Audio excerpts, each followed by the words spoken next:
Hello comrades, எல்லாரும் எப்படி இருக்கீங்க? நீங்கள் எல்லாரும் கண்டிப்பாக நல்லா இருப்பீங்கன்னு நம்புகிறேன். ரொம்ப நாள் ஆச்சுல்ல உங்களை பார்த்து. அதனால் உங்கள் எல்லாருக்கிட்டையும் நான் பெரிய சாரி கேட்டுக்கிறேன். என்னத்தான் இத்தனை நாள் வீடியோ போடாமல் கேப் இட்டாலும் அதை ஈடுகட்டுற மாதிரி இன்றைக்கி ஒரு தரமான கண்டென்ட்டை தான் எடுத்து வந்திருக்கேன். உங்களில் எத்தனை பேருக்கு கேட்ராமா பிடிக்கும்? ஆமாம் காம்ரேட்ஸ், இன்னையிலிருந்து நம்ம மில்லர் வாய்ஸ் ஓவர் சேனலில் வாரம் கொரியன் வெப் சீரிஸ் எபிசோட் சரமாரியாக வந்துகிட்டே இருக்கும். மறக்காமல் உங்கள் ஃபோன் நோட்டிஃபிகேஷன் பட்டனை ஆன் பண்ணி வச்சுக்கோங்க. சரி, ஆன்லைனில் சொல்கிறேன் கேளுங்க. நம்ம எல்லாருமே ஸ்கூல் லைஃப் தாண்டி தான் இப்போ இருக்கிற இடத்துக்கு வந்திருப்போம். இப்போ இந்த வீடியோ பார்த்துட்டு இருக்கிறவங்கள நிறைய பேர் கரண்டில் ஸ்கூலுக்கும் போய்ட்டும் இருக்கலாம். அப்படி ஸ்கூலுக்கு போனால் நம்ம எல்லாருக்குமே தெரியும், ஸ்கூலுன்றது செங்கல் சிமெண்டாலான வேறு பில்டிங் மட்டும் இல்லை, நம்ம வாழ்க்கையில் மறக்க முடியாத அங்கமும் கூடன்னு. அதே மாதிரி இந்த கதையிலேயே ஒரு சூப்பரான ஸ்கூல் வருது. அதுவும் ஸ்கூல்னா சாதாரண ஸ்கூல் இல்லைங்க, டான் படத்தில் வர காலேஜ் மாதிரி செம ஸ்ட்ரிக்டான ஸ்கூல். அப்படிப்பட்ட ஸ்கூலில் படிக்கிற நம்ம ஹீரோயின் பல கனவுகளோட எப்படியாச்சும் ஒரு டிராயிங் காம்படிஷனில் வின் பண்ணி அது மூலமாக அவங்களுக்கு பிடிச்ச காலேஜில் சேர்ந்துடலாம்னு நினச்சிட்டு இருக்கேன். அவங்க கனவுல லோடாக மண்ணள்ளி கொட்டுற மாதிரி அந்த ஸ்கூல் ஹெட்மாஸ்டர் கேப்பே விடாமல் டெய்லியும் எக்ஸாம் வச்சு தள்ளுறாரு. இதனால் பாதிக்கப்பட்ட அந்த ஸ்கூலில் படிக்கிற அடையாளம் தெரியாத ஸ்டூடெண்ட் ஒருத்தன் அந்த ஸ்கூலில் எக்ஸாம் நடத்த முடியாத மாதிரியும் ஸ்கூல் ஹெட்மாஸ்டருக்கு பாடம் கொட்டுற மாதிரியும் ஏகப்பட்ட வேலைகளை செய்ய யாருடா அந்த மர்ம நபர்னு இதனால் இம்ப்ரெஸ்ஸான நம்ம ஹீரோயின் ஆராய ஆரம்பிக்கிறாங்க. கடைசியில் அந்த மர்ம நபரை ஹீரோயின் கண்டுபிடிச்சாங்களா இல்லையா, அப்படி கண்டுபிடிக்கிறதுக்குள்ள அந்த ஸ்கூலில் என்னென்னலாம் நடக்குதுன்றத நம்ம எல்லாருக்கும் பிடிச்ச மாதிரி ஹாப்பியாக சொல்கிறது தான் ஸ்கூல் 2017 எபிசோட் 1.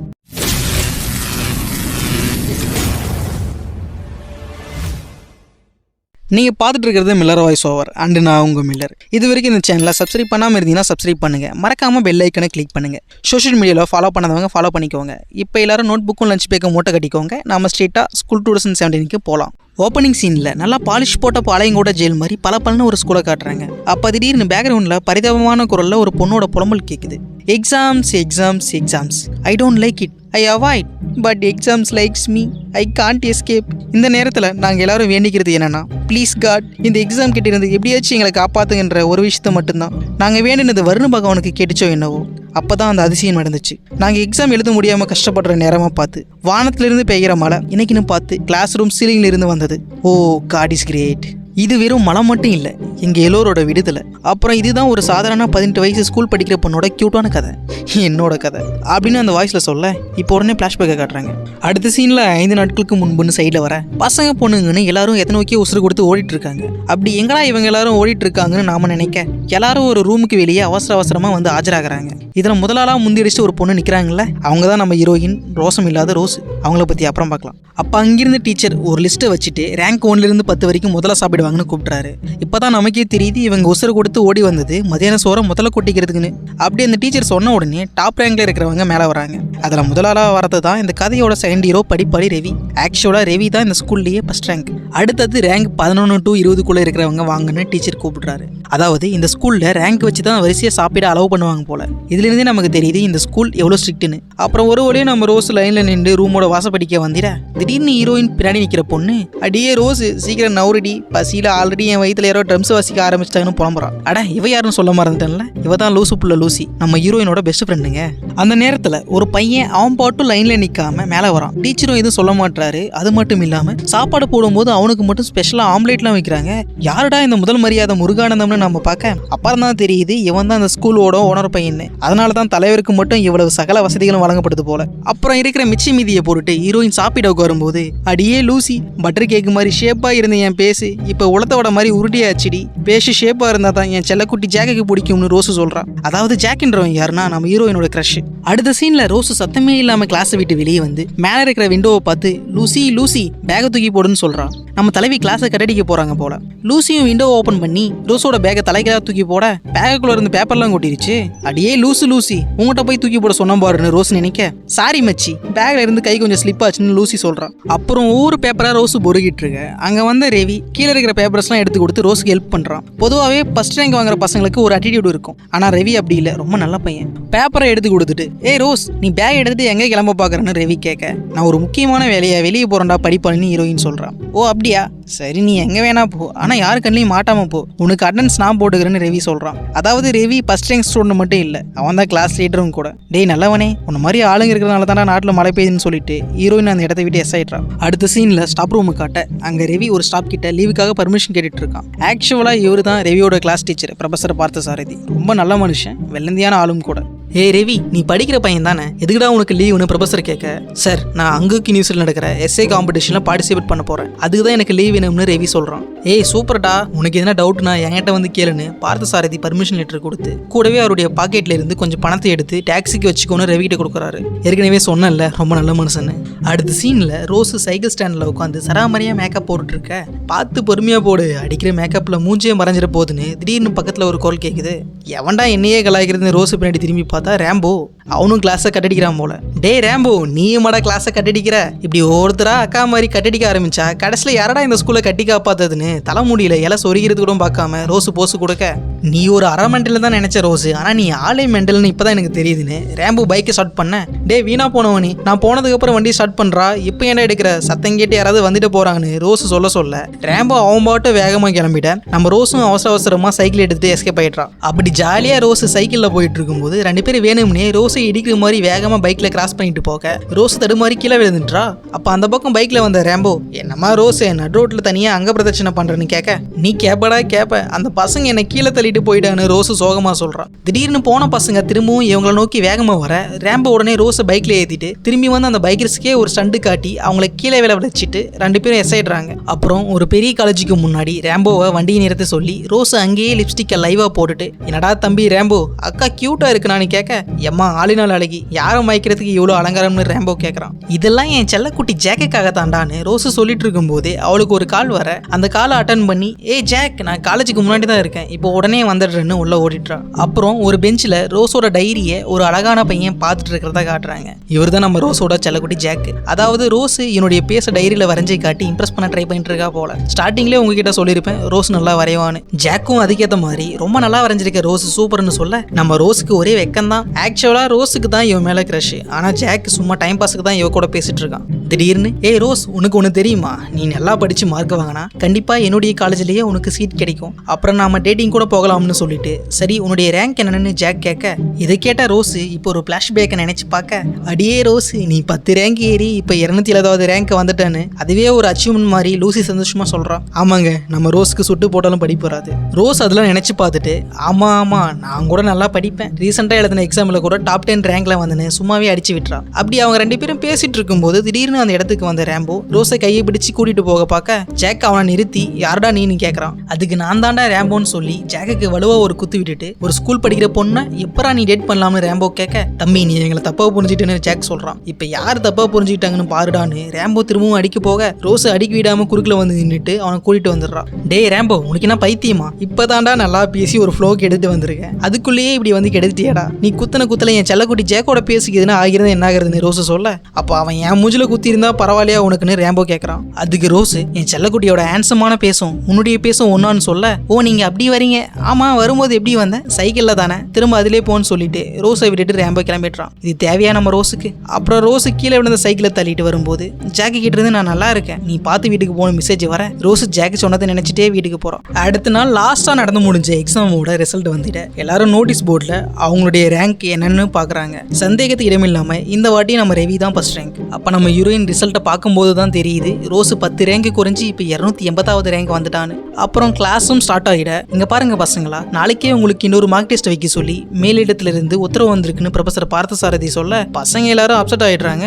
ஐயா வாதியாரே, கவர்மெண்ட் பப்ளிக் எக்ஸாமையே வருஷத்துக்கு ஒரு வாட்டி தான் வைக்கிறாங்க, ஆனா நீங்க மட்டும் மார்க் டெஸ்ட்ன்ற பேர்ல வாரம் இப்படி எங்களை வருத்திடுகிறது நியாயமான ரோஸ் கேட்க, ஆமா வாதியாரே, இன்னைக்கு காலையில தான் ரிசல்ட்டே விட்டீங்க, அதுக்குள்ள இன்னொரு மார்க் டெஸ்டான்னு சொல்லிட்டு பசங்க எல்லாரும் புலம்ப ஆரம்பிச்சிடுறாங்க. சரி பசங்களா, எல்லாரும் அமைதியா இருங்க, கண்டிப்பா இதை பத்தி நான் ஹெட்மாஸ்டர் பேசுறேன்னு சொல்லிட்டு ப்ரொஃபசர் பார்த்தசாரதி கிளாஸை விட்டு கிளம்பிடுறாரு. ஆக்சுவலா ப்ரொஃபசருக்கும் திரும்ப இந்த மார்க் டெஸ்ட் வைக்கிறதுல விருப்பம் இல்லை. ஏன்னா அவருக்கு நல்லாவே தெரியும் ஏற்கனவே தொடர்ந்து எக்ஸாம் எழுத முடியாம பசங்க கஷ்டப்படுறாங்கன்னு. ப்ரொஃபசர் போயிட்டு அப்புறம் உடனே ரோஸுக்கு பின்னாடி இருக்கிற பையன், இந்த மாசத்திலே இது 3வது மார்க் டெஸ்ட், இது இப்படியே விட்டா அவங்க மாசத்துக்கு 4 மார்க் டெஸ்ட் கூட வைப்பாங்கன்னு சொல்ல பசங்க எல்லாரும் இன்னும் அப்செட் ஆயிடுறாங்க. அப்போ ஒரு பொண்ணு திடீர்னு எழுந்து, எவன்டா என்னுடைய நோட்ஸ் எடுத்துன்னு சம்மந்தமே இல்லாம கத்துறா. இவ பேருக்கு ஒன், டே மரியாதை என் நோட்ஸை யார் எடுத்துருந்தாலும் கொடுத்துருங்க, இல்லைனா என் செத்து போன பழைய பாட்டி உங்க கனவுல வந்து பயமுறுத்துவானு சில்லறத்தனமா சாபோட குவன் சொல்றதை யாருமே கண்டுக்காம அவங்க வேலையை பார்த்துட்டு இருக்க தலைவி டென்ஷன் ஆகிட்டு எல்லாருடைய லாக்கரும் ஓப்பன் பண்ணி சத்தம் போட்டு தேட ஆரம்பிச்சிட்றா. இதுல கடுப்பான நான்சின்னு ஒரு பொண்ணு, மூடிட்டு உட்காரடி, மாதிரி சும்மா தொணத்தொன்னு கத்திட்டு இருக்குன்னு சொல்லி கிளாஸ் விட்டு வெளியே போயிட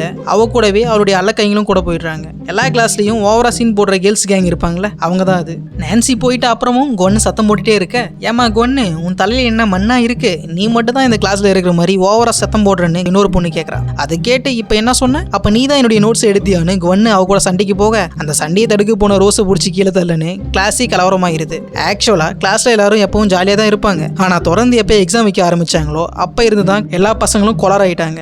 அடுத்த சீன்ல ஸ்டாப் ரூம்ல டீச்சர்ஸ் மீட்டிங் நடக்கிறத காட்டுறாங்க. அதுல ஒருத்தர் நல்லா கோட் சூட் போட்டு கோவமா இருக்காருல்ல, அவர் தான் இந்த ஸ்கூலோட HM வைரஸ் விருமாண்டி. அவர் என்ன சொல்றாருன்னா, மாசத்துக்கு 3 மார்க் டெஸ்ட்லாம் பத்தாது, இன்னிலிருந்து மாசத்துக்கு 4 மார்க் டெஸ்ட் வைங்க, அப்பதான் பசங்க படிச்சுட்டே இருப்பாங்க, நிறைய மார்க்கும் வாங்குவாங்க. அந்த ரிசல்ட்டை காட்டி ஸ்கூல் ஓனர் ஸ்டீபன் கிட்ட நம்ம நல்ல பேர் வாங்கலாம்னு சொல்றாரு. இப்பதான் நமக்கே தெரியுது இவங்க தொடர்ந்து எக்ஸாமா வச்சு தள்ளுறது ஸ்கூல் ஓனர் ஸ்டீபன் கிட்ட நல்ல பேர் வாங்குறதுக்காகன்னு. அதுலயும் இந்த ஸ்கூலோட டெப்டி HM, என்ன சார் இதெல்லாம், மாசத்துக்கு 4 மார்க் டெஸ்ட் வச்சா மட்டும் போதுமா? டெய்லியும் அதிகமா ஹோம்ஒர்க் தரணும், லீவ் நாள்லயும் ஸ்பெஷல் கிளாஸ் வைக்கணும், அப்பதான் இன்னும் நிறைய மார்க் வரும்னு ஏத்தி விட்டுறாரு. இதெல்லாம் கேட்ட ப்ரொஃபசர் பார்த்தசாரதி, சார் நீங்க சொல்றதெல்லாம் சரிதான், ஆனா பசங்க ஆல்ரெடி கண்டினியூஸா எக்ஸாம் வைக்கிறதால அப்செட் ஆகியிருக்காங்க, அதனால பசங்களுக்கு ப்ரெஷர் ஏறுமே தவிர மார்க் ஏறாதுன்னு கரெக்டா சொல்ல, இந்த ஸ்கூலுக்கு ஹெட்மாஸ்டர் நான் தான், எனக்கு தெரியும் பசங்களுக்கு என்ன பண்ணணும்னு, நான் சொல்றது மட்டும் நீ செஞ்சா போதும்னு வைரஸ் விரும்பாடி ஆர்டர் போட்டுட நம்ம ப்ரொஃபசரால இதுக்கு மேல என்ன பண்ண முடியும்? திடீர்னு ஸ்கூல் பில் அடிச்சு அடுத்த அவர் ஸ்டார்ட் ஆனதால எல்லா டீச்சர்ஸும் கிளம்பிடுறாங்க. அப்ப டெப்டி HM பார்த்தசாரதியை கூப்பிட்டு உடனே ஸ்டூடெண்ட்ஸ் ரிசல்ட் கிராப்பை நோட்டீஸ் போர்டில் ஓட்ட சொல்லி சொல்றாரு. ஏன்னா ஸ்கூலுக்கு ஓனர் ஸ்டீபன் வர போறாராம்.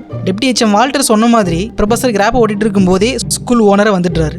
ஓனர் வந்த உடனே HMமும் டெப்டி HMமும் நாங்க பசங்க நல்லா படிக்கிறதுக்காக அது பண்ணிருக்கோம் இது பண்ணிருக்கோம் பாருங்க சார்னு அளந்தோட ஓனர் மேல இருக்கிற ரிசல்ட்டை யதார்த்தமா பார்க்க அதுல அவர் பையன் ரேம்போ 288வது ரேங்க்னு போட்டுருக்கிறத பார்த்துட்டு அவர் கோமா போயிட்டாரு. அப்புறம் கிளாஸ் ரூம்ல ரோஸ் சோகமா இருக்க, என்ன மச்சி எப்பவும் 1000 வால்ட் பல்பு மாதிரி பிரைட்டா இருக்கிறவங்க மூஞ்சி பின்ன தொங்கி போயிடுச்சுன்னு லூசி கேட்க, எனக்கு அங்குக் யூனிவர்சிட்டி போகணும்னு ரோஸ் சொல்றான். அப்படியா, ஸ்கூல் முடிஞ்ச உடனே 1/4 மணி நேரம் காலார காத்து வாங்கினே நடந்தா அங்குக் யூனிவர்சிட்டி வந்துட போகுது, இது ஏன் ஃபீல் பண்ணிட்டு இருக்குன்னு லூசி லூஸ் தனமா சொல்ல, அது இல்லடி லூசி, நான் அங்குக் யூனிவர்சிட்டியில் எப்படியாச்சும் ஜாயின் பண்ணணும்னு ரோஸ் சொல்றான். மேடம்க்கு ஏன் திடீர்னு அங்குக் யூனிவர்சிட்டி மேல அபரிமிதமான ஆர்வம் வந்திருக்குன்னு லூசி கேட்க, ஏன்னா அங்கதான் என் செல்லக்குட்டி ஜாக் இருக்கா, நான் மட்டும் அந்த காலேஜில் சேர்ந்துட்டுனா நானும் அவனும் டைட்டானிக் படத்தில் வர ஜாக் அண்ட் ரோஸ் மாதிரி ஜாலியாக ரொமான்ஸ் பண்ணலான்னு அவன் சொன்னதா ரோஸ் சொல்றான்.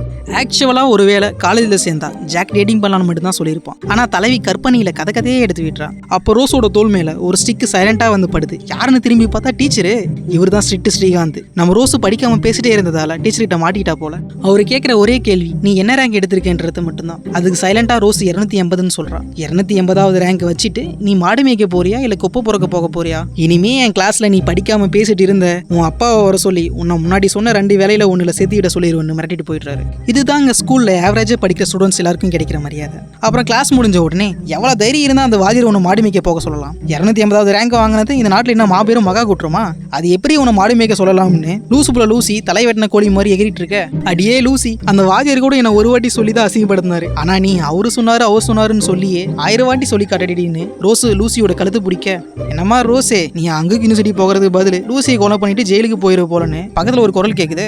அது யாரும் இல்ல, நம்ம ரவி தான். என்னது அங்குக்கா அப்படின்னு ரோஸ் கேட்க, ஆமா அந்த யூனிவர்சிட்டியில புதுசா ஒரு டிராயிங் காம்படிஷன் நடத்த போறாங்க. அதுல எந்த ஆர்டிஸ்ட் நல்ல ஒரு காமிக்கா வரைஞ்சி சப்மிட் பண்ணி வின் பண்றாங்களோ அவங்களுக்கு அங்கு யூனிவர்சிட்டியில ஜாயின் பண்றதுக்கு ஃப்ரீ சீட் தர போறாங்களாம். நான் அங்க எஸ்ஏ காம்படிஷனுக்காக போயிருக்கும் போது இதெல்லாம் சொன்னாங்கன்னு சொல்லி ரவி அந்த காம்படிஷன் டீடைல்ஸை நம்ம ரோஸோட போனுக்கு ஷேர் பண்ணிட்டு கிளம்பிடுறோம். அந்த டீடைல்ஸை ஓபன் பண்ணி பார்த்த நம்ம ஹீரோயினுக்கு சந்தோஷத்துல தலைமையில பட்டாசுலாம் வெடிக்க ஆரம்பிச்சிருது. திடீர்னு அந்த சீன் கட் ஆகி இப்ப ரோஸ் அங்கு யூனிவர்சிட்டியில உட்காந்து டிராயிங் பண்ணிட்டு இருக்கிறத காட்டுறாங்க. அப்ப அங்க வந்த ஜாக், ஏய் ரோஸ் எனக்கு தெரியும் நீ கண்டிப்பா இங்க வருவேன்னு, உனக்காக தான் நான் இத்தனை நாள் காத்துட்டு இருந்தேன்னு சொல்ல, ஓ ஜாக் என்ன உங்களுக்கு உண்மையிலே பிடிக்குமான்னு ரோஸ் ஃபீலிங்ஸா கேட்கறா. பிடிக்குமாவா? உன்ன மாதிரி ஒரு பேரழிக்கையை என் வாழ்க்கையில் நான் பார்த்ததே இல்லை. அது இல்லாம இது உங்ககிட்ட நான் சொல்லியே ஆகணும், இந்த ரோஸுக்கு ஏற்ற பீஸ் நான் தான், ஜாக்கு ஏற்ற ரோஸ் நீ தான், அண்ட் ஐ லவ் யூ ரோஸ்னு ஜாக்கு சொல்லிட்டு இருக்க. ஓ என்னருமே ஜாக்னு ரோஸ் லவ்வோட அக் பண்ண வரும்போது என்ன கன்றாவிடி இதுன்னு பேக்ரவுண்ட்ல ஒரு சவுண்ட் கேட்குது. திரும்பி பார்த்தா ரேம்போ. அதாவது ரோஸ் காலேஜில் சேர்ந்ததுக்கு அப்புறம் எப்படிலாம் இருக்கணும்ன்றத இமேஜினேஷன் பண்ணி அதை டிராயிங் பண்ணிட்டு இருக்கா போல. ரேம்போ ரோஸ் கிட்ட இருந்து டிராயிங்கை பிடிங்கி பார்த்துட்டு, என்னம்மா கண்ணு ரோஸு, எல்லாரும் பகல் கனவு தான் காணுவாங்க, நீ மட்டும் என்ன பகலிலே காதல் கனவு காண்றேன்னு கேட்க, டே மரியாதையா அந்த நோட்டை என்கிட்ட கொடுத்துட்றா, இல்லைனா என் பாட்டி சின்ன தாய் மேல சத்தியமா உன்னை சும்மா விட மாட்டேன்னு ரோஸ் சொல்றா. என்னது ரோஸ் மாரி ஐ லவ் யூவா? அடிப்பாவி, உன் கதையை தான் எவ்வளோ நேரம் நோகாம வரைஞ்சிட்டு இருந்தியா? இதுக்கு மேல உன் கூட இருந்தா நான் பைத்தியமாயிடுறேன். சரி வரட்டா ரோஸ் மேரின்னு சொல்லிட்டு ரேம்போ கிளம்ப, என் பேரு ரோஸ் மாரி இல்லடா வீணா போனவனே அப்படின்னு ஹீரோயின் சொல்றான். அப்புறம் ரோஸும் லூசியும் ரெஸ்ட் ரூம்ல இருக்க, சிலமே லூசி லாஸ்ட் நடந்த எக்ஸாம்ல நீ பாஸ் பண்ணிட்டியான்னு அங்க கிளீன் பண்ணிட்டு இருக்கிற லேடி கேட்க, தாய்க்கிழமை என்னை பார்த்தா எப்படி தெரியுது, அதெல்லாம் தரமா பாஸ் பண்ணிட்டேன், என்ன நானே எப்பவும் டாப் ரேங்க் வரதால இந்த வாட்டி டாப் ரேங்க் மற்றவங்களுக்காக விட்டு கொடுத்தேன்னு லூசி அடிச்சு விட்டுறான். ஆமாங்க, இந்த கிளீன் பண்ற லேடி தான் நம்ம லூசியோட அம்மா. அவங்க இதே ஸ்கூல்ல இது மாதிரி கிளீன் பண்ற வேலையை தான் பார்த்துட்டு இருக்காங்க. அந்த நேரத்துல திடீர்னு நான் ஏன் என்னுடைய காதல் கதையே ஒரு காமிக்கே எழுதக்கூடாதுன்னு ரோஸ் யோசிக்க, அடுத்து ஸ்கூல் முடிஞ்ச உடனே எல்லாரும் வெளியே போக ரெவி ஒரு பொண்ணு கூட நடந்து வந்துட்டு இருக்கிறத காட்டுறாங்க. அவளுடைய பேரு கிரேசி. அது இல்லாம இவ தான் ரெவியோட கேர்ள் ஃப்ரெண்டும் கூட. கிரேசி, படிக்கிறதுக்கு இன்னைக்கு நான் கொஞ்சம் சீக்கிரமா வீட்டுக்கு போகணும்னு ரெவி சொல்ல, நீ டெய்லியும் இப்படிதான் சீக்கிரமா போயிடுற, என் கூட டைம் ஸ்பெண்ட் பண்ணவே மாட்டேன்னு கிரேசி கோச்சிக்க, ஓகே நாளைக்கு எக்ஸாம் முடிஞ்ச உடனே கண்டிப்பா நம்ம 2 பேரும் வெளியே சாப்பிட போலாம்னு ரெவி சமாதானப்படுத்துறோம். சரி அது இருக்கட்டும், ஆனா இன்னைக்கு எனக்கு உன்னோட நோட்ஸ் வேணும்னு கிரேசி கேட்க, உடனே ரெவி பேக்ல இருந்து அவனுடைய நோட்ஸை எடுத்து இதுல இம்பார்ட்டன்டான கொஸ்டின்லாம் மார்க் பண்ணி வச்சிருக்கேன், இதை பொறுப்பா வச்சுக்கின்னு சொல்லிட்டு இருக்கும் போதே ஒரு ரிச்சான கார் வந்து ஹார்ன் அடிக்குது. ரெவி அதை பார்த்துட்டு இப்ப நான் போகணும்னு சொல்லிட்டு கிரேசிக்கு பாய் சொல்லிட்டு போயிடுறான். அப்படி அவன் அந்த கார்ல ஏறும்போது கூட ஒரு குரூப் ஆஃப் கேர்ள்ஸ் அவனை சுத்தி ஃபிளவர்ஸோட நின்றுட்டு இருக்காங்க. எல்லாரும் ரெவியோட ஃபேன்ஸ் போல. அதே நேரம் கிரேசி போகும்போது கூட அவளை சுத்தி ஒரு குரூப் ஆஃப் பாய்ஸ் ஃபிளவர்ஸோட நின்றுட்டு இருக்காங்க. ஏன்னா கிரேசி தான் இந்த ஸ்கூல்லேயே அழகான பொண்ணு. அடுத்த சீன்ல நீங்க 100% மார்க் வாங்குறதுக்கு நாங்க கேரண்டின்னு போர்டு மேல போர்டா வச்சிருக்கிற ஒரு பில்டிங்கை காட்டுறாங்க. அந்த இடத்துல பயங்கர காஸ்ட்லியான கார்ல இருந்து இறங்கி ஸ்கூல் பசங்க நிறைய பேர் அந்த பில்டிங்குள்ள போக, திடீர்னு ரேம்போ வேகமா பைக்ல வந்து அந்த இடத்துல என்ட்ரி கொடுக்குறான். ரேம்போவோட அப்பா, இன்னும் எத்தனை நாள் தான் இப்படியே கடைசி ரேங்க் வாங்கி நான் அவமானப்படுத்த போறேன், மரியாதையா ஒரு கோச்சிங் சென்டர்ல சேர்ந்து நல்ல ரேங்க் வாங்குற வேலையை பாரு, இல்லனா உங்ககிட்ட இருக்கிற கிரெடிட் கார்டு எல்லாத்தையும் பிடிங்கிருவனு ரேம்போ கிட்ட சொல்ற மாதிரி ஒரு சீனை காட்டுறாங்க. ஆமாங்க, ரேம்போ கடைசி ரேங்க் வந்ததால அவனுடைய அப்பா இது மாதிரி மிரட்டிட்டு போனதான் இப்ப நினைச்சு பார்த்துட்டு இருக்கான். இப்ப கார்ல ரெவி ஒரு பையன்கிட்ட எந்தெந்த கொஸ்டின் எல்லாம் படிக்கணும்னு சொல்லி தந்துட்டு இருக்கிறத காட்டுறாங்க. ஆக்சுவலா ரெவி வந்துட்டு இருக்கிற கார் அவன் சொல்லி தந்துட்டு இருக்கிற பையனோட பேரண்ட்ஸ் சொந்தமானது தான். அப்படி ரெவி டீச் பண்ணிட்டு இருக்கும் போதே, ரெவி லாஸ்ட் டைம் வச்ச எக்ஸாம்ல ஃபுல்லா நீ சொன்ன கொஸ்டின் மட்டும் தான் வந்ததுன்னு அந்த பையன் சொல்ல, ஆமா கோச்சிங் சென்டரை விட நீ தான் நல்லா சொல்லி தர போல ரெவின்னு அந்த பையனோட அம்மா சொல்றாங்க. இப்ப கோச்சிங் சென்டர்ல பார்த்தா எங்க கிட்ட ஒரு சப்ஜெக்ட்க்கு 25,000 சில்வர் லெவல் பிளானும் 50,000 கோல்டு லெவல் பிளானும் இருக்கு தம்பி, உங்களுக்கு எது வேணுமோ சொல்லுங்கன்னு மீன் கடையில வஞ்சர மீன் வேணுமா இல்ல எறா மீன் வேணுமான்னு கடைக்காரர் கேட்கற மாதிரி அங்க வேலை செய்யற லேடி ரேம்போ கிட்ட கேட்க, மேடம் நாங்க செம ரிச்சான ஃபேமிலி, அதனால இருக்கிற எல்லா சப்ஜெக்ட்டுக்கும் கோல்டு லெவல் பிளான் போட்டு விடுங்கன்னு ரேம்போ சொல்ல, ஆக்சுவலா இது என்ன இடம்னா பணக்கார பசங்க மட்டும் படிக்கிற கோச்சிங் சென்டர், இங்க எக்ஸாமுக்கு மட்டும் ஸ்பெஷலா டீச் பண்றாங்க. இப்ப திரும்ப காருக்குள்ள காட்டுறாங்க. ஒரு வழியா காரும் வர வேண்டிய இடத்துக்கு வந்து நிக்க, அந்த பையனோட அம்மா ரெவி கிட்ட கொஞ்சம் பணத்தை கொடுத்து, இந்த வாட்டியாச்சும் என் பையன் உன்னோட அதிகமா மார்க் வாங்குவான்னு நம்புறேன்னு சொல்லிட்டு போறாங்க. டெய்லியும் இப்படி சொல்லி தந்துதான் ரவி தன்னால முடிஞ்ச கொஞ்சம் பணத்தை சமாளிச்சுட்டு இருக்கான். அது இல்லாம அந்த கார் வந்து நின்ன இடம் வேற எதுவும் இல்ல, அதே கோச்சிங் சென்டர் தான். கடைசியில அந்த பையனோட அம்மா அந்த பையனை கோச்சிங் சென்டருக்குள்ள கூட்டிட்டு போக ரெவி அதை ஏக்கத்தோட பார்த்துட்டு இருக்கான். அப்புறம் ரெவியும் அந்த இடத்த விட்டு நடந்து போக, திடீர்னு ஒரு பொண்ணு நோட்டீஸ் பேப்பரை கொடுத்துட்டு டேய் நல்லவனு கூப்பிடுது. யாருன்னு திரும்பி பார்த்தா நம்ம ரோஸ். ரோஸ் நீ இங்கே என்ன பண்றேன்னு ரெவி கேட்க, இல்லடா நல்லவனே, இதோ இந்த கோச்சிங் சென்டரோட அட்வர்டைஸ்மெண்ட் இப்படி எல்லார்ட்டையும் கொடுக்குற வேலையா கை செலவுக்காக பார்ட் டைமா பண்ணிட்டு இருக்கேன்னு ரோஸ் சொல்றான். அப்படின்னா ராசாதி உங்களுக்கு கை செலவு இருக்குன்னு ரெவி கேட்க, டேய் நல்லவனே நீ சொன்ன காம்படிஷன்ல கலந்துட்டு டிராயிங் பண்றதுக்காக தாண்டா ஒரு டேப்லெட் வாங்க போறேன்னு ரோஸ் சொல்றான். ஆமா இல்ல அங்குக் யூனிவர்சிட்டி காம்படிஷன், நானே மறந்துட்டேன், என்ன பண்றது ரோஸே, உன்னோட ட்ரீமை பார்த்தா எனக்கே பொறாமையா இருக்கு அப்படின்னு ரெவி சொல்ல, அப்போ உன்னோட ட்ரீம் என்னன்னு ரோஸ் கேட்க, ரெவி கையில இருக்கிற அட்வர்டைஸ்மெண்ட் பார்க்கறான். அதுல சியோல் யூனிவர்சிட்டின்னு போட்டிருக்கு. ஆமாங்க, ரோஸுக்கு எப்படி அங்குக் யூனிவர்சிட்டி போகணுமோ அதே மாதிரி ரெவிக்கு சியோல் யூனிவர்சிட்டி போய் படிக்கணும்ன்றதான் கனவு. ஆனா அங்க ஜாயின் பண்றதுக்கு ரெவி கிட்ட தான் அந்த அளவுக்கு பணம் இல்ல, அதுக்காக தான் நல்லா படிச்சுட்டு இருக்கான். அப்புறம் ரெவி ரொம்ப தூரம் பஸ்ல டிராவல் பண்ணி கடைசியா வீட்டுக்கு வந்து டோர் ஓபன் பண்ணா 3 பொம்பளைங்க உட்காந்து குடிச்சிட்டு இருக்காங்க. அப்ப திடீர்னு அதுல ஒயிட் ட்ரெஸ் போட்டவங்க, அடடா இங்க பாருங்க என் செல்ல மகன் ரெவி வந்துட்டான், உங்களுக்கு தெரியுமா என் மகன் தான் ஸ்கூல்லேயே ஃபர்ஸ்ட் ரேங்க். அப்புறம் அவன் நிறைய பேருக்கு சொல்லி வந்துட்டு இருக்கான்னு மத்தவங்க கிட்ட போதியில பெருமையா சொல்றாங்க. ஆமாங்க இவங்க தான் ரெவியோட அம்மா. கொஞ்ச நேரம் கழிச்சு ரெவி அமைதியா அவன் ரூமுக்கு வந்துடுறான். வந்த உடனே யூனிஃபார்ம் கூட கழட்டாம ஒரு டிராவை ஓபன் பண்ணி உள்ள பணத்தை வச்சுட்டு படிக்க ஆரம்பிச்சிடுறான். அப்படி அவன் படிக்கும் போது விரல்ல இருக்கிற பேண்டேஜை கழட்டிட்டு புதுசா அவன் பேண்டேஜை போடுறத காட்டுறாங்க. அதாவது ரெவி எழுதி அவனுடைய விரல்ல காயமே ஆயிடுச்சு போல. அப்புறம் ரெவி திரும்பவும் எக்ஸாமுக்கு படிக்க ஆரம்பிச்சிட இப்ப ரோஸோட வீட்டுல காட்டுறாங்க. தாய்க்குளமே இந்த ஒரே ஒரு மாசம் மட்டும் என்ன டிராயிங் கிளாஸ்ல சேர்த்து விடு, உன் மக தாறுமாறா வரைவேன்னு ரோஸ் சொல்ல, அடியே அரவைக்காடு மகளே, இத்தனை நாள் நீ வரைஞ்சி கிழிச்சு செவுத்தெல்லாம் சர்டிஃபிகேட்டா ஒட்ட வச்சுட்ட பாரு, நீ கேப்படி. ஆமா இத்தனை நாள் டிராயிங் கிளாஸ் பத்தி பேசாதவ இப்ப மட்டும் என்ன புதுசா ஞானம் வந்துருச்சுன்னு ரோஸோட அம்மா கேக்குறாங்க. ஆமா இந்த ஒரு மாசம் மட்டும் டிராயிங் கிளாஸ்க்கு போய் இன்னும் நல்லா வரைய கத்துக்கிட்டனா கண்டிப்பா ஒரு காமிக் ஸ்டோரி எழுதி அங்குக் யூனிவர்சிட்டியில ஜாயின் பண்ணிடுவேன்னு ரோஸ் கான்பிடண்டா சொல்ல, இதை கேட்டு ஷாக்கான ரோஸோட தம்பி ப்ரூஸ், பாசமலரே உன் ஆசைக்கு ஒரு அளவு இல்லையா, காலேஜுக்கு முதல் எழுத்து சி போடணுமா இல்ல கே போடணுமானே உனக்கு தெரியாது, இதுல வேற நீ அங்குக் யூனிவர்சிட்டி போக ஆயுதமாகறியா, தாயே எவளை விட்டா சியோல் யூனிவர்சிட்டி டிக்கெட் சொல்லுவா, அவளை கண்டுக்காதுன்னு கலாச்சி விட்டுறான். டே ஆரடி ஆறுமுகம் மூடிட்டு அமைதியா இருன்னு ப்ரூஸை மிரட்டிட்டு, தாய்க்குளமி நீ மட்டும் என்ன டிராயிங் கிளாஸ்ல சேர்த்து விட்டுனா கண்டிப்பா நான் அங்குக் யூனிவர்சிட்டியில ஆல்ராயிருவேன்னு ரோஸ் திரும்பவும் நைஸ் பண்ண ஆரம்பிக்க, ஆல்ரெடி கடை ரொம்ப கேவலமா போயிட்டு இருக்கு, அதுவும் நாள் முழுக்க 1-2 வியாபாரம் தான் ஓடுது, இதுல எங்கிருந்து உன்னை டிராயிங் கிளாஸ் சேர்த்து விட பணத்தை கொண்டு வருதுன்னு ரோஸோட அம்மா திட்டுறாங்க. அதாவது ரோஸோட ஃபேமிலி ஒரு சின்ன ஹோட்டலை வச்சு நடத்திட்டு இருக்காங்க. ஆனா சில வருஷங்களா சரியா ஹோட்டல் ஓடுறதுல போல. ஆமா கடைசி வரைக்கும் நான் இந்த வீட்டையும் கடையும் கட்டினே அல்றேன், காலேஜுக்கும் போல எங்கேயும் போலன்னு ரோஸ் கோச்சிட்டு அவர் ரூமுக்குள்ள போயிடுறான். அப்ப அங்க வந்த ரோஸோட அப்பா, அடடா என் பொண்ணு கோவப்படும் போது கூட எவ்வளவு கியூட்டா இருக்கான்னு சுச்சுவேஷன் தெரியாம சொல்லிவிட அவரை பார்த்து ரோஸோட அம்மா முறைக்க இப்ப ரோஸோட ரூம்ல காட்டுறாங்க. ரூம்ல என்னடா இது வாழ்க்கைன்னு ரோஸ் கடுப்புல இருக்கும்போது முன்னாடி எக்ஸாம் ஸ்கெட்யூல் இருக்கிறத பார்த்துட்டு நல்லா மூச்சு இழுத்து விட்டுட்டு புக்கு திறந்து படிக்கலாம்னு உட்கார்றான். அப்படி யதார்த்தமா பேஜை திருப்பும் போது இப்படி ஒரு டிராயிங் வர திடீர்னு ரோஸ் தலையில ஒரு பல்ப் எரியுது. உடனே லூசிக்கு கால் பண்ணி, மச்சி நான் ஒரு காமிக் ஸ்டோரி எழுதுன்னு சொல்லிட்டு இருந்தேன்ல, அது ஏன் ஒரு ஹிஸ்டாரிக்கல் ராஜாராணி கதையை எழுதக்கூடாதுன்னு ரோஸ் சொல்ல, அதெல்லாம் சரிதான் மச்சி, ஆனா நான் இப்ப நாளைக்கு எக்ஸாமுக்கு ப்ரிப்பேர் பண்ணிட்டு இருக்கேன்னு லூசி கம்ப்யூட்டர்ல படம் பார்த்துட்டே உருட்டி விடுறா. அட நான் 5 நிமிஷத்துல கதையை சொல்லி முடிச்சிருன்னு லூசி கூட 60 நிமிஷமா பெட்ல உருண்டு ரோஸ் லூசு மாதிரி பேசிட்டு இருக்க. அடியே ஆல்ரெடி 1 மணி நேரம் ஆச்சுடின்னு அப்புறம் லூசி போன்ல சொல்லும் போது தான் ரோசிக்கே தெரியுது அரட்டை அடிச்சதுல அன்வான்டா 60 நிமிஷம் போச்சுன்னு. உடனே அவசரமா ரோஸ் போனை வச்சுட்டு திரும்பவும் புக்கை எடுத்து படிக்க ஆரம்பிச்சிட்றா. அதே நேரம் அவளோட கிளாஸ்மேட்ஸ் எல்லாரும் எக்ஸாமுக்கு நைட்டு ஃபுல்லா தூங்காம மாங்குன்னு படிச்சுட்டு இருக்கிறத காட்டுறாங்க. அப்புறம் அடுத்த நாளும் ஸ்டார்ட் ஆகிட எல்லா டீச்சர்ஸும் குச்சியும் கொஸ்டின் பேப்பரும் கையுமா ஃப்ளோர்ல நடந்து போகிறாங்க. இன்னைக்கு தான் அந்த எக்ஸாம் போல. அப்படியே கிளாஸ் ரூம்ல காட்டினா பசங்க ஒவ்வொருத்தரும் படிச்சது மறந்து போச்சு, ஐயோ நான் இன்னும் படிக்கவே ஆரம்பிக்கலையேன்னு புலம்பிட்டு அவசரமா படிச்சுட்டு இருக்காங்க. திடீர்னு லூசி பேக்கும் புக்கும் எடுத்துட்டு, சரி மச்சி நீ எக்ஸாம் எழுதிட்டு வா, நாம அப்புறம் பார்க்கலாம்னு கிளம்ப பார்க்க, அடியே லூசி எங்கடி போற, நீ எக்ஸாம் எழுதியான்னு ரோஸு கேட்க, அடிப்பாவி நைட் எல்லாம் படிக்காம உங்ககிட்ட தாண்டி அரட்டை அடிச்சிட்டு இருந்தேன், அப்படி இருக்கும்போது என்னத்தை எழுதி என்னத்தை பாஸ் பண்றதுன்னு லூசி சொல்றான். அதுக்கு நான் மட்டும் என்ன எல்லாத்தையும் படிச்சுனா, சும்மா கிளாஸ்ல உட்காந்து காத்துதான் வாங்கிட்டு இருக்கேன், ப்ளீஸ் போகாத லூசின்னு ரோஸு கட்டி பிடிச்சிட. மச்சி என் மேல உனக்கு இருக்கிற இந்த அளவில்லாத பாசத்தை பார்த்து நான் பெருமைப்படுறேன், ஆனா இது கம்பல் பண்ற நேரம் இல்ல, கிளாஸை கட்டடிக்கிற நேரம், நாம அப்புறம் லைப்ரரியில மீட் பண்ணலாம்னு சொல்லிட்டு லூசி அங்கிருந்து எஸ் ஆயிடுறா. அப்புறம் கிளாஸுக்கு ஸ்ட்ரிக்ட் ஸ்ரீகாந்த் வந்து எல்லா ஸ்டூடெண்ட்ஸ்க்கும் கொஸ்டின் பேப்பர் கொடுத்துட்டு, இங்க பாருங்க பசங்களா, இப்போ எழுதுற எக்ஸாம்ல நீங்க எடுக்கிற மார்க் ராக்கெட் மாதிரி மேலே ஏறணுமே தவிர புஸ்வானம் மாதிரி கீழே இறங்கக்கூடாது. அது இல்லாம எழுதும்போது உங்க கண்ணு அந்த பக்கம் இந்த பக்கம்னு ஏதாவது திரும்பிச்சு நீங்க காலத்துக்கும் காலேஜ் போக முடியாதுன்னு பசங்களை கதிகலங்கி விட்டுறாரு. நம்ம பசங்க சும்மாவே படிக்க மாட்டாங்க, இதுல தொடர்ந்து எக்ஸாம் வச்சா எப்படி படிப்பாங்க? எல்லாரும் கொஸ்டின் பேப்பரை பார்த்துட்டு மண்டியை பிச்சுட்டு உட்காந்துட்டு இருக்காங்க. அப்படியே எக்ஸாம் ஸ்டார்ட் ஆகி கரெக்டா 9 மணி ஆன உடனே கிளாஸ்ல இருக்கிற ஸ்பீக்கர்ல காது கிளியற அளவுக்கு ஒரு நாய்ஸ் வர, என்னடா இங்க நடக்குதுன்னு ஸ்ட்ரிக்ட் ஸ்ரீகாந்த் கிளாஸை விட்டு வெளியே போக, இதாண்டா சான்ஸ்னு சொல்லிட்டு பசங்க எல்லாரும் பக்கத்துல பிட் அடிக்க ஆரம்பிச்சிடுறாங்க.